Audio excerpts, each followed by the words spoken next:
তো বন্ধুরা দেখো, পালং, ফুলকপি, বড়ি আর আলু দিয়ে কিন্তু তরকারিটা আমার রান্না হয়ে গেছে।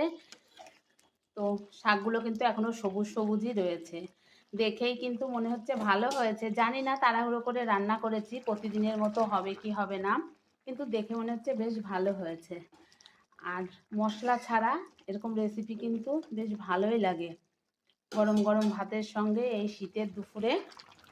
তো রান্নাটা আমার হয়ে গেছে, এবার আমি গ্যাস বন্ধ করে এটাকে কিন্তু নামিয়ে দেবো। তো কারা কারা এইরকম পালং, ফুলকপি, বড়ি দিয়ে এরকম একটু ঝোল ঝোল পালংয়ের তরকারি খাও, কমেন্ট সেকশনে জানিও। আর যারা খাও না, একবার হলেও বাড়িতে রান্না করো, ভীষণই ভালো লাগে। আর এগুলো হচ্ছে না বাড়ির দোয়া বড়ি, বড়িগুলো ফুলে ফুলে একদম কত বড় বড় হয়েছে, এই দেখো। তো চলো, এখন প্রচণ্ড তাড়াহুড়োর মধ্যে আছি, তোমাদের সঙ্গে রেসিপিটার ফাইনাল লুকটা আমি একটু দেখিয়ে দিলাম। তো চলো, পরে আবার কথা হবে।